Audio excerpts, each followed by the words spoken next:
So today we will continue talking about Europe on what day was that? Monday. We talked about how after the collapse of Charlemagne's kingdom, there was really, nothing holding Western Europe together. Okay, Eastern Europe was a different thing. They were following the Byzantine model and the Eastern Church. But Western Europe, the only thing that gave any kind of substance to people's lives, for good or for bad, I promise I'll come back, all right, was the Catholic Church, okay? And so in this case, remember that from the beginnings up until we get to this point in time,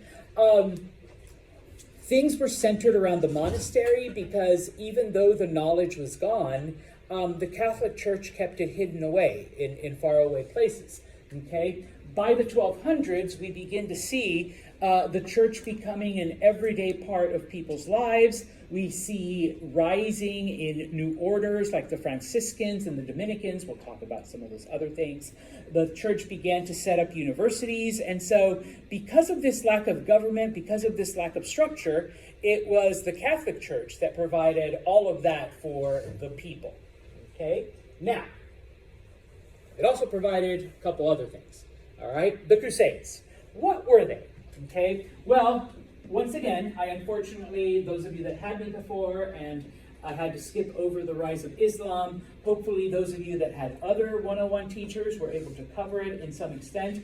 But Islam begins around the 600s in what today is Saudi Arabia. And from there, the religion spread to a lot of other places. Okay, one of the first areas where it takes hold is in what today is referred to as Palestine or the Holy Land or Israel. Okay, and so when that happens, okay, the Pope at the time in 1095, a Pope named Urban II, was like, we cannot allow these non-Christians to be in the land where Jesus was born, where Jesus lived his life, and where he died, okay, type of thing. So, for the next 200 years, there would be this attempt to take back, the area that is modern-day Israel, Palestine, those places, to take it back and bring it to Christian hands. Now, unfortunately, we don't have time to look at every crusade. If this was like a medieval history class, or even just a class on the Crusades, we could literally spend a whole semester talking about them. But just FYI, there were 9 major crusades, okay? So 9 missions from Europe to go to Israel and take it back. And there were a lot of minor ones where it was like just a couple of soldiers or small countries or mercenaries. It wasn't like, a major where you had tens of thousands of soldiers, okay? And like I said, this takes place over 200 years, all right? Now, when Pope Urban II calls for these crusades, okay, his initial thing is to, we need to take back this land from non-Christians that have taken it, okay? When he had a hard time finding people to do that, okay, he promised people, well, if you go on a crusade, you'll be forgiven of all your sins and go directly to heaven, okay? Oh, now I'm going to do this. All right, because I've lived a pretty shitty life and I've done all kinds of shitty things. So if I go and fight, and of course we're European, we're going to beat these, invaders with no problem, then at the end, I'm just going to go to heaven. All right, and if I die in battle, I go straight to heaven. All right, so it's like win-win, win. Okay, so now the very first crusade, okay, begins in 1097. So 2 years after he calls it together. About 60,000 men go to Israel, to Palestine, and they win. They actually take back different parts of the area, and they set up what is called Crusader kingdoms. Okay, I'm going to skip ahead to a map. So for about 200 years, these were known as the Crusader states. Okay, because they were ruled over by different governments, different members of either the Catholic Church or different royals from Europe who had gone and conquered land and then created their own little kingdom. Okay, there was about 6 different kingdoms.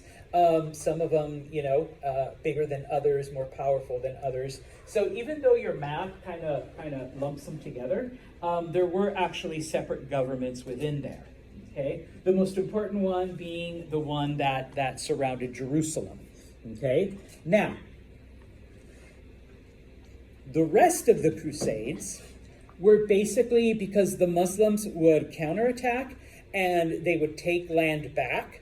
And so whenever Jerusalem was threatened or whenever one of the important kingdoms was threatened, then there would be new crusades to rescue those kingdoms or to take back Jerusalem from the Muslim invaders. Okay? Like I said, unfortunately, we can't spend a whole lot of time talking about all 9 crusades, but the most famous of all the crusades is the Third Crusade, because it was led by a king known as Richard the Lionheart. Okay, anyone know where he was king of? He was the king of England. Okay, this is like the one time that England gets involved in the Crusades, and so the king himself, all right, Richard, he leads an army to Jerusalem to retake the Holy Land. Just FYI, while he was gone, his brother John, okay, was running England, and he was pretty tyrannical. He was pretty not a good king. It is under John that he is forced to sign the Magna Carta, which gave rights to various. Thank you so much. And they're all here. Oh yay! I'm not even going to check to see if you replaced it with a $2024. All right, you're like, don't, Santos, not till later. So, anyways, yeah. When Richard is gone, his brother totally messes up England. So Richard gets back and he's like, "What have you done to my country?" Type of thing. If you believe in the legend of Robin Hood, that happened while John was king, while John was running the country, while Richard was off fighting in the Crusades. Okay. Now, along with Richard, you had one of the many Philippes who was in charge of France. Okay, he led a French army, and then a German king named Frederick Barbarossa led a German army, and they were all going together. The English and the French have always hated each other, and they hated each other then. The only stabilizing influence was the presence of Frederick. But as they were marching along, Frederick was 72 years old. Okay, he was a really old king and going into battle. He's wearing all his armor and stuff. And so he actually fell off his horse and drowned in a stream because he couldn't get back up. He was 72 years old in that armor. Pretty sure he died when he hit the ground, but everyone says that he actually drowned. So he drowns in this stream. When Frederick dies, the German armies go back to Germany. They don't want to continue without their king. And so without Frederick there to kind of provide that counterbalance, Richard and Philip are constantly fighting each other, and Philip says, "Sacre bleu, la merde," and he goes back to France with his army. So it's basically just England against, most of, the Muslim kingdoms that are there. Richard is unable to take back Jerusalem, all right? But what he ends up doing is negotiating with the Muslim general, who was a man named Sal al-Din, which unfortunately we have anglicized to Saladin. He was one of the greatest generals that ever lived, but Richard fought him to a tie.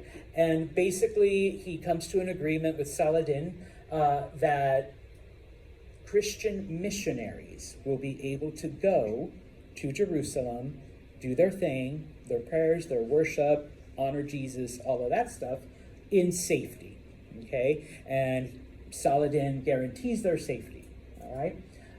Fast forward 200 years, okay? In the end, all right, the Crusades were a failure, all right? Because, even though the Christians did take some land back, in the end, the entire area remained Muslim. All right? Now, I put failure in quotations because that leads us to the next point. But just FYI, after 200 years, Europeans were tired of fighting in these lost causes, in these wars that, originally they believed that God was on their side, but if they kept losing, can that really be true? All right, type of thing. Like I said, there were many, many crusades and many minor ones. One of the saddest ones, and this one, when I first read about it, I was like, oh my God. It was called the Children's Crusade, okay? Where people believed that God and angels would protect the children, and so the children would go to the Holy Land, and the Muslims would just like go away because, oh, the kids, the children, no, okay, fine. And so the children get there. There was about like 500 of them, and as soon as they get off the boat, the Muslims capture them and sell them into slavery. Okay, and so it was kind of like, okay, so the Children's Crusade failed. All right, obviously for obvious reasons. They didn't kill them, at least. All right, they just sold them into slavery. They could have just butchered them there. Okay, so yeah, the Crusades were an utter failure. All right, as I mentioned, okay, they came from different parts of Europe. All right, I only talked about the Third Crusade, but all of the other Crusades, it was different kings, different people, different nobles. They would raise armies. They would go and then try to take back, either the land that the Muslims had taken, or if one of the Crusaders' kingdoms was in trouble, they would go to continually help them out. All right. Now, before we move into this, okay, I just want to show you a video clip. All right, yay! Now,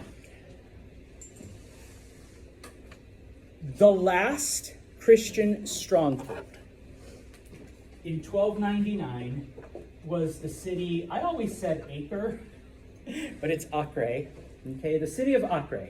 This is the last Christian stronghold. This is the last Christian city to fall, and this is what basically signaled the end of the Crusades, okay? Now, let's back up, all right? When Richard is able to negotiate a safe passage for Christian pilgrims, we see different groups of knights set up to protect the pilgrim travelers, okay? One group of these was known as the Templar Knights, okay? The Templars not only provided protection for pilgrims, but and unfortunately, once again, I could spend a whole semester talking about the Templars. They established the basics of like kind of modern banking and credit and other things like that, because if you were a pilgrim, all right, you're going to Jerusalem to, visit the land of Jesus and stuff. Obviously, you're going to take, whether it's coins or paper money with you, but you're... Sorry, I can't bring up the map, but you're traveling all across these lands. What's the biggest danger? Not having food or water. Okay, but yeah, I'm walking around going to the Holy Land. Yeah, Jesus. All right, yes, you're gonna get robbed.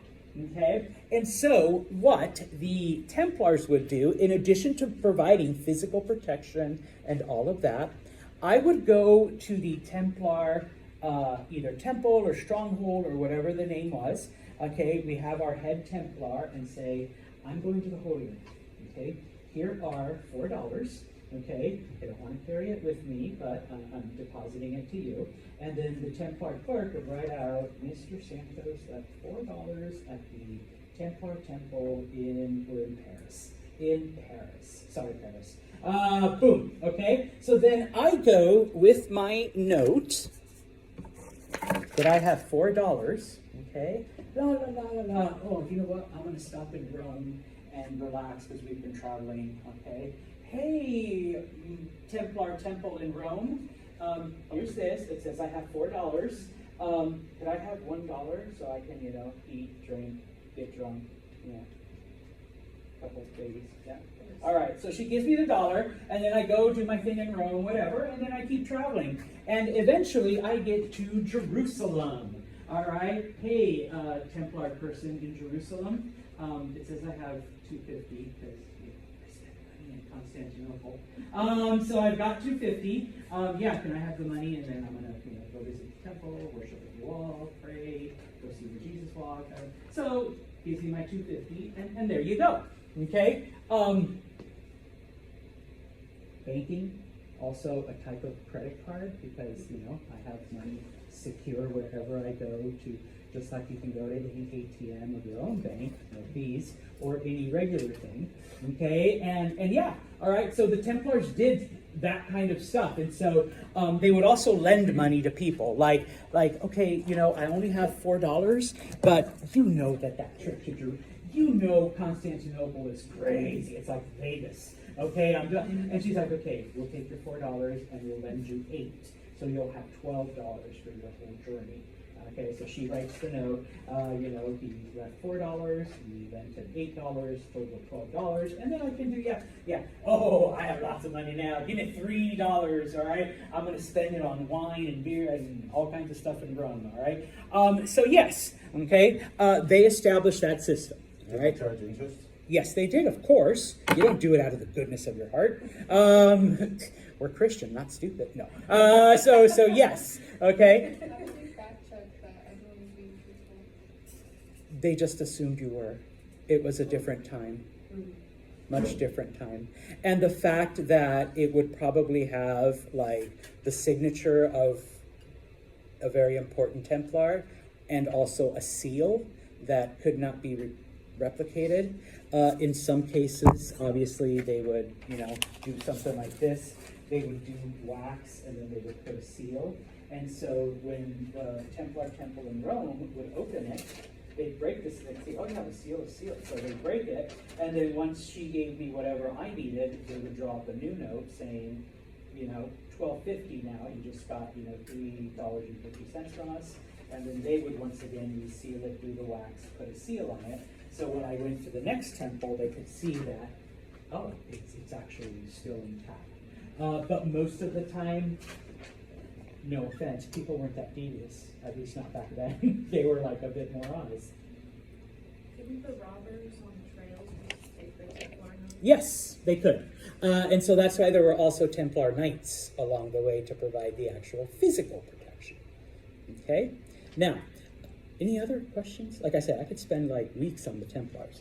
But we're not gonna, unfortunately. My point is that by the end of the Crusades, the Templars were pretty much like the bankers, the money givers, the protectors, the everything. And so the fall of the city of Acre, it was protected by the Templars. All right, this is where they decided to make their last stand. Now, this is from a TV show called Nightfall. Most of it is fairly accurate, except they have the Holy Grail. That's fake. Okay, that's the fake part. But the other stuff that they defended the city of Acre, they were the last ones to withdraw, they lost. All of that's true, okay? Just the fantasy part about the Grail isn't. So I just want to show you that, also so you can see some of the fighting tactics and some of the things that they went through. It's about 5 minutes. And sorry, that's the intro. John in the back, can you hear it? Okay. Anyone under 14 needs to leave.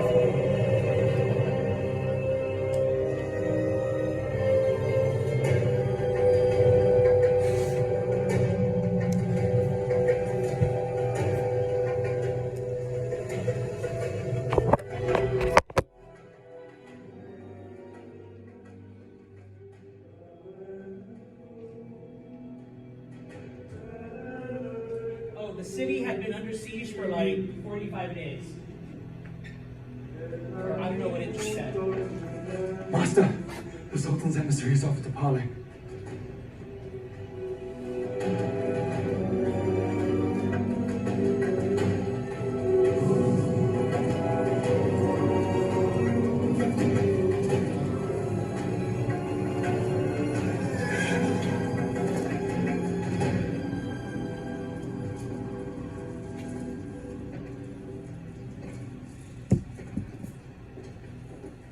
Allah, I ask you for the good of it, and seek refuge in you against its evil. our prayer when the wind blows. Well, your God is not listening. Is yours. You've lost Jerusalem. You've lost every Templar stronghold in the Holy Land. And now, you will lose the Grail. Okay, that part's fake. There was no 100,000 Grail. more coming. We have the forces of Egypt and Syria. We have siege engines. So we have God on our side. God. Rashid, we have the people of Acre in our care. Not just Christians, Jews, Saracens, all faiths. Tell the Sultan they at least must be granted sickness. Sultan is no longer listening. He will have your humiliation. And he will have the Grail. Surrender. Die. Those are your choices.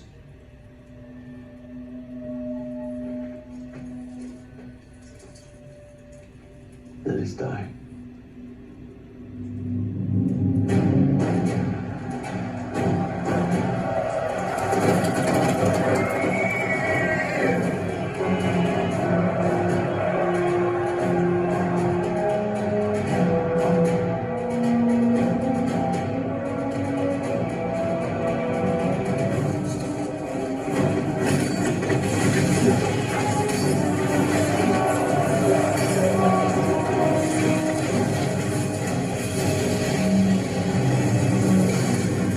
Double the guard on the Grail. Tancred, Gawain, left true. Left true. Landry, with me on the right. 3 columns, advancing fast. How many? 5,000, 10. No matter how many. Cut them down all day if we have to. Nearly 200 years ago, 9 knights founded our order to protect pilgrims on the road to Jerusalem. Today, Acre is our stronghold in the Holy Land, and we will never relinquish it. We fight for more than just this city, more than just the men and women who will die if it falls. Today, we fight for the Grail. Take every life you must take, but no more. And remember that we answer to God, just as we fight for God. And we win by the grace of God. By the grace of God.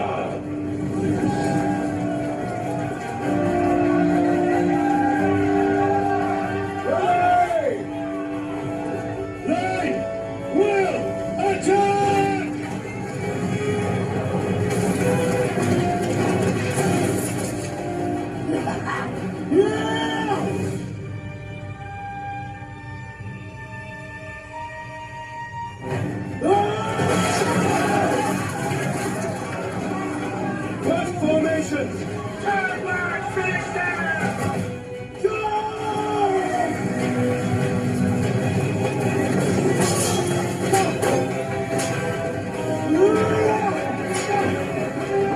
Country! On the line behind you! Country behind you! Andre!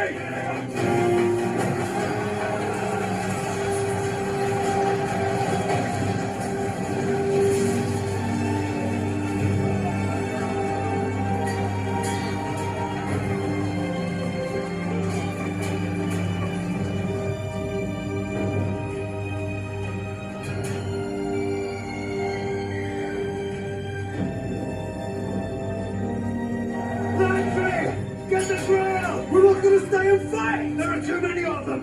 We must make sure the Grail is safe! What about Acre? All is lost! We'll meet at the docks!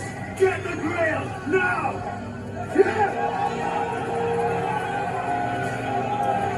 So you get the idea, all right? Acre, like I said, I pronounce it Acre sometimes, Acre. It was the last one to fall, and with it, all right, the end of the Crusades. But the reason why I put failure in quotations is because throughout those 200 years, okay, the European knights were exposed to food, culture, ideas, people from a different part of the world. And you have to remember that Europe is still in the middle of the Middle Ages, okay?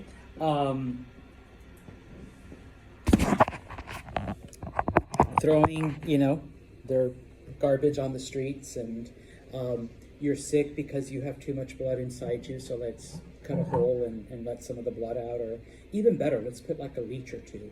all right, inside of you. You know they still do that? Not anymore. They're Yeah, not no, they do. supposed They to. actually just created I looked it up, they created a mechanical version of the slug at an American university in Damn. Toronto, actually. Oh, that's kind of scary. And because of this, and once again, my European American students, okay, the European diet of the time was pretty bland, okay, really tasteless. European practices tended to be quite backwards. European knowledge was way behind the knowledge of these Muslim people, predominantly because the Catholic Church had it, but they kept it hidden. All right. Whereas in the Muslim world, it was out there for everyone. So in this case, Europeans were like, these spices, and especially, this is where they first discovered sugar. I always like to use the example of if you've ever had plain oatmeal, and I mean just like plain oatmeal. Some of you are already making faces. Yeah, it's disgusting. It's gross. Okay, but put like half a pound of sugar in it, and oh my God, it's so good. And maybe some butter. All right, a little cinnamon too. All right, and so Europeans discover sugar because of the Crusades. They discover other seasonings and spices, and so when they get back to Europe, guess what they want? They want those things that they kind of got used to while they were out fighting in the Crusades. And this eventually leads to the Age of Discovery because, hey, how are we going to get this stuff over here quickly and cheaply? Okay? Eastern, tapestries, Eastern artwork. And then, of course, the knowledge that the Muslims had. Okay? Whether it was scientific, whether it was medicinal, whether it was, whatever, okay? Europeans want that without having to go back and fight, okay? So yeah, it leads to a whole new era of exploration, and we'll get to that, all right? The other thing to mention that your textbook does is in Spain, okay?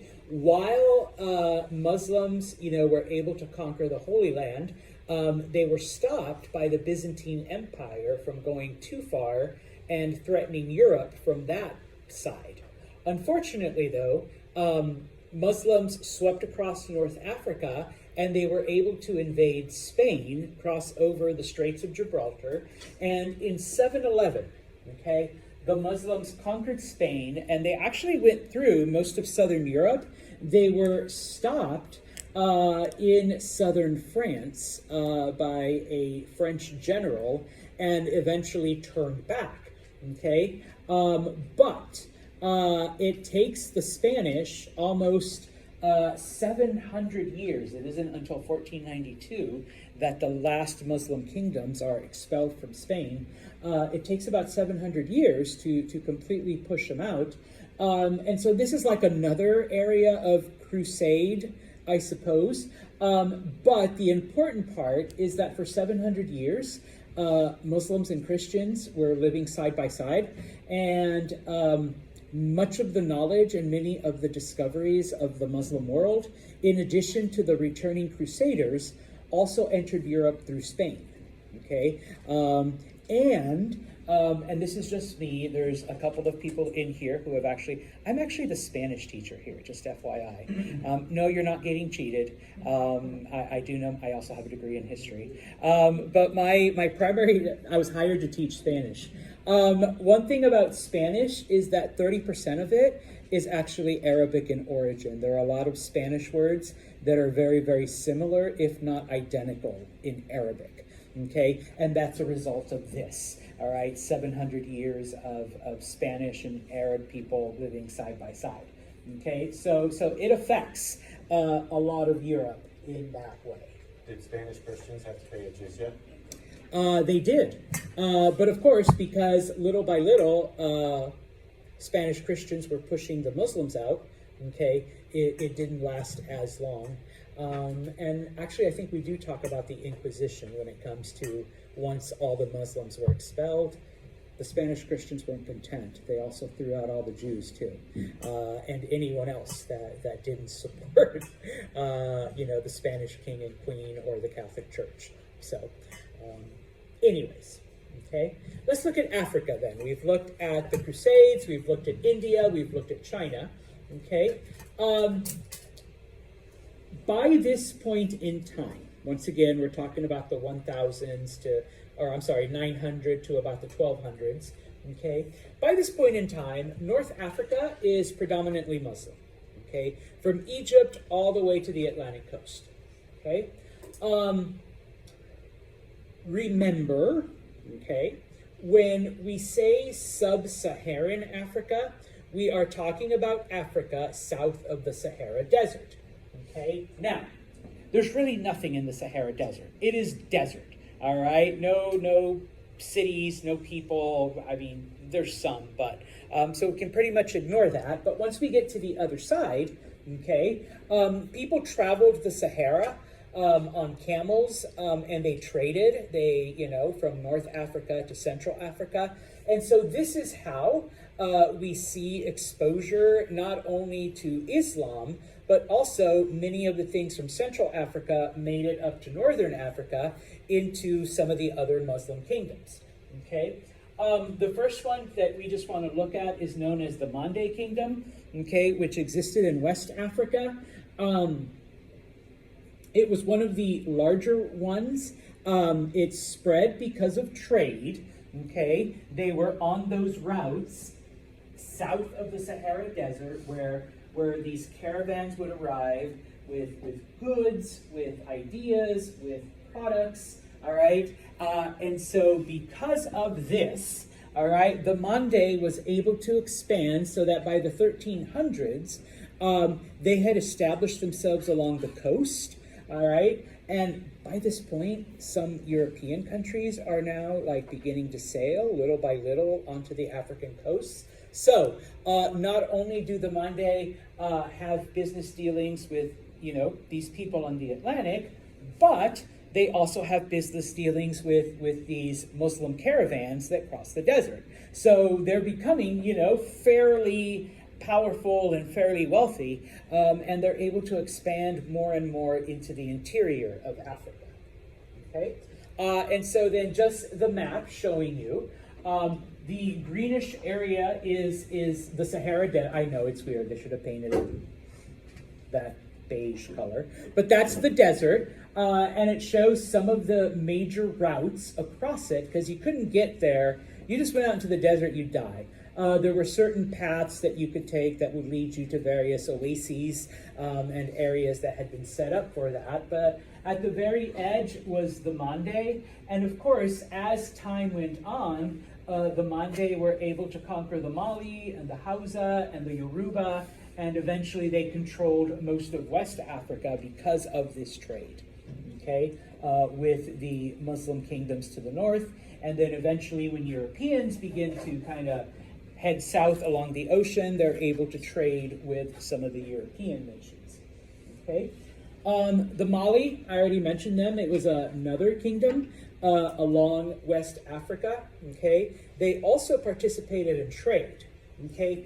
But the difference with the Mali is that in addition to all of the goods and services that they obtained from North Africa, they were one of the first to convert to Islam, okay?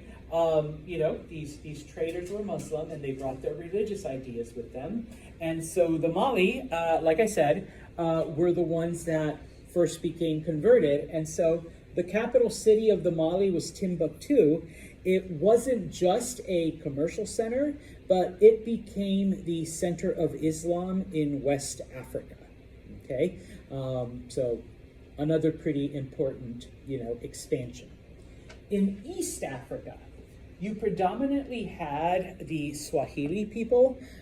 Swahili is a language. It's kind of interesting because even though they did not adopt Islam, Swahili is a mix of traditional African language with Arabic.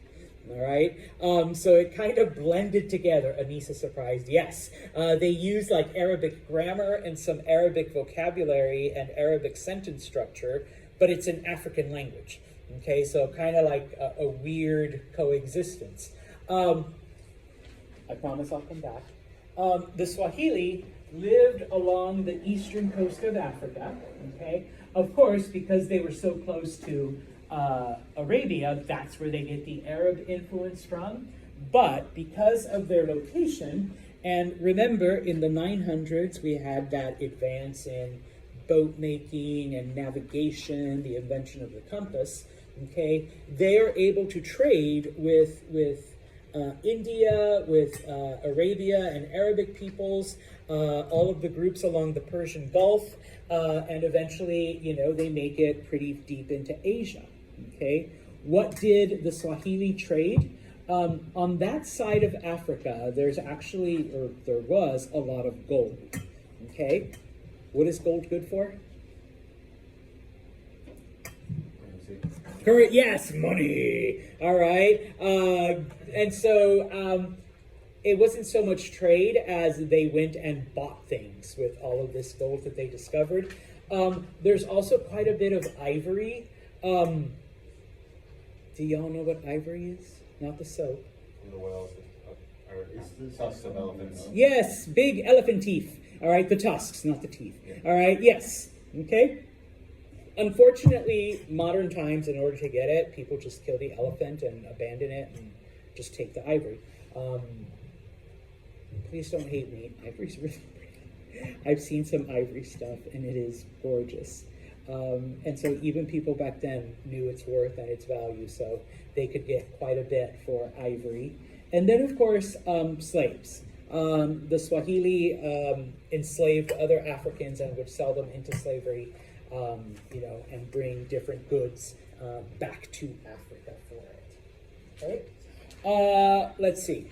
We are out of time, so we will pick up with the Americas. And when I say Americas, I'm talking about North and South, all right, on Friday.